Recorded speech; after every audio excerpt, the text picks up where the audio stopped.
संपन्न होताना पाहत आहे आणि मला खरंच आनंद वाटतो की सुपारक धम्मसेवा संघ अगदी यथोचितपणे हा कार्यक्रम त्या ठिकाणी पार पाडताना दिसत आहे। मगापासून ज्याचं खरंच त्या ठिकाणी कौतुक करण्यात आलं तो माझा पुतण्या सुदेश सावंत। सर्वजण त्याच्या ठिकाणी उल्लेख करतात। मला एक अभिमान वाटतो। आमच्या कुटुंबाची ही परंपराच आहे। धार्मिक कामकाजामध्ये आमचं सावंत कुटुंब नेहमीच पुढे राहिलेलं आहे। मी देखील भारतीय बौद्ध महासभेमध्ये राष्ट्रीय सचिव म्हणून कामकाज केलेलं आहे। मी श्रामणेर आहे, बौद्धाचार्य आहे, प्रवचनकार आहे। अनेक गोष्टीतून पुढे गेलोय आणि आमच्या कुटुंबात हा वारसा कोणीतरी पुढे जगतंय त्याचा देखील आम्हाला सार्थ अभिमान आहे। खरं तर बौद्ध धर्मामध्ये सांगितल्याप्रमाणे दानाला खूप महत्त्व आहे।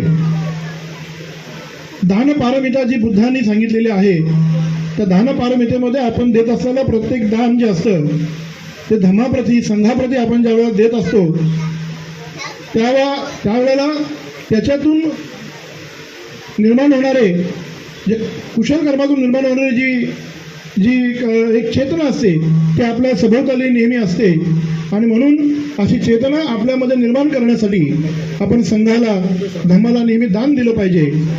दान पारमितेतून तुम्ही करत असलेल्या तुमच्याजवळ असलेल्या काही वस्तू ज्या असतात त्या तुम्ही संघाला मनोभावे देत असता, धर्माला मनोभावे देत असता, मनापासून त्या देत असता आणि त्या दिल्याने तुमच्यातील एक अकुशल कर्मांची जी वास्तवता असते ती नष्ट होते।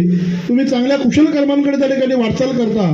तुमच्या हातून कळत न कळत का होईना एक चांगलं कुशल कर्म घडतं आणि जेव्हा कुशल कर्म घडत असतात त्याचा संचय ज्यावेळेला आपल्या भोवती होतो, आपल्या सभोवताली असतो, निश्चितच आपण ज्या वेळेला अडचणीमध्ये असतो, ज्या वेळेला आपल्या कुटुंबावरती अडचण येते, ज्या वेळेला आपल्याला मदतीची आवश्यकता असते त्या वेळेला तुम्ही धर्माला दान म्हणून दिलेल्या ह्या पारमितेतून निर्माण झालेली तुमची चांगली चेतना तुमच्या मागे उभी राहते आणि तुम्हाला ती कळत न कळत का होईना तुम्हाला ती मदत करत असते। तुमच्या मागे ती उभी राहते आणि तुम्हाला कळतही नाही की तुमच्या हातून एखादी चांगली गोष्ट कधी घडून गेली।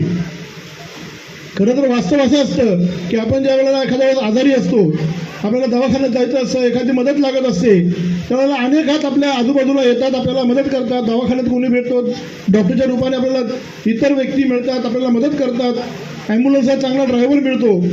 ह्या सगळ्या गोष्टी ज्या वेळेला घडतात, ज्या वेळेला तुमच्याकडून अगोदरच्या आयुष्यामध्ये झालेली दानपारमिता किंवा पारमितेतून